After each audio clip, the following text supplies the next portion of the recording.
what is your position in relation to preservation of Quran? Is, for example, Hafs an Asim, riwayat Hafs an Asim, do you see it as preserved, munazzal from Allah subhanahu wa ta'ala? Every single student of knowledge knows, who studies ulum al-Quran, that the most difficult topics are ahruf and qira'at. And the concept of ahruf and the reality of ahruf and the relationship of the Uthmanic Mus'haf with the ahruf and the preservation of the ahruf. Is it 1? Is it 3? Is it 7? And the relationship of the qira'at to the ahruf. When you do a deep dive is when things get very, very awkward and difficult. Many people are aware who listen to my lectures that I've mentioned the crises that happened to me at Yale. Now, for the first time, I'm telling you here, what was the crisis? I mentioned it, referenced it, but I never explicitly said it. Why didn't I say it? Because it should not be said in public. You can't handle the truth. This was not something I brought up in public. You can't handle the truth. And I would never bring it up in public. You can't handle the truth.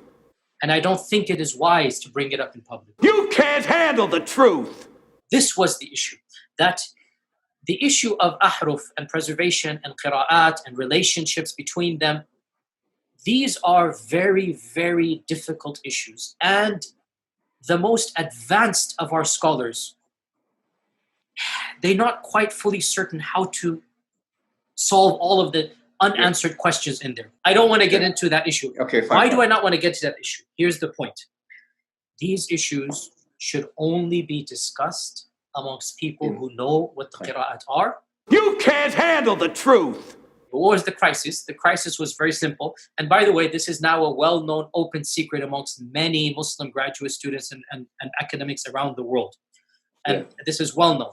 Traditional understandings of ahruf and qira'at cannot answer some of these pressing questions that are now being poked by our people outside of, by our academics, not our, by their academics outside of the faith tradition. In a Muslim environment, we'll press a little bit and then we'll say, okay, khalas, sami'na wa ata'na. And that's great, alhamdulillah. When you go to academia, they don't have that red line. And they're going to just, you know, the famous story of the emperor with no clothes. They're going to just point out, no, that doesn't make any sense. Well, that's not true, and this and that. And they'll bring issues, which I'm not going to mention explicitly, that you know are true because they're in your own books. They're not inventing anything new. They'll bring you riwayat and they'll bring you athar, and then you add to that very well-known issues of, I don't even want to be explicit. You can't handle the truth. And it's very clear to you and to every single very advanced student and specialist that the standard narrative has holes in it. That's what I'm going to say. The standard narrative does not answer some very pressing questions. More and more professors and academics are writing stuff and they're bringing forth issues. Their level of now knowledge is leaps and bounds above what it used to be, 100 years ago, And by and large, our ulama in the Eastern world are not aware, by and large, of what's going on in the Western side of things.